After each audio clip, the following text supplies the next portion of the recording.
Upcoming ఓటీటీలో release అయ్యే movies. వంచన ప్రజెంట్ సన్ నెక్స్ట్ ఓటీటీలో స్ట్రీమింగ్ అవుతుంది. డియర్ రాధి మార్చి 6న సన్ నెక్స్ట్ ఓటీటీలో రిలీజ్ కానుంది. విత్ లవ్ అభినవ్ జీవింతు, అనస్వర రాజన్ కలిసి నటించారు. మార్చి 6న నెట్ఫ్లిక్స్లో రిలీజ్ కానుంది.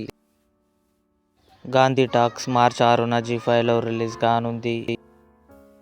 ఆపరేషన్ సఫేద్ సాగర్ కమింగ్ సూన్ నెట్ఫ్లిక్స్లో రిలీజ్ కానుంది.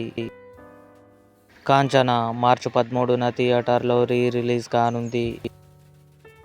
ఆస్పిరెంట్స్ మార్చి 13న అమెజాన్ ప్రైమ్ వీడియోలో రిలీజ్ కానుంది.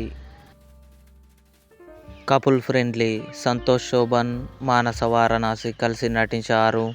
మార్చి 12న నెట్ఫ్లిక్స్లో రిలీజ్ కానుంది. Emily in Paris season 6 December 18న నెట్ఫ్లిక్స్లో రిలీజ్ కానుంది. ఇవి అప్కమింగ్ ఓటీటీలో రిలీజ్ అయ్యే మూవీస్ లిస్ట్. ఈ వీడియో మీకు నచ్చినట్లయితే లైక్ చేయండి, షేర్ చేయండి, మా ఛానల్ని సబ్స్క్రైబ్ చేసుకోండి.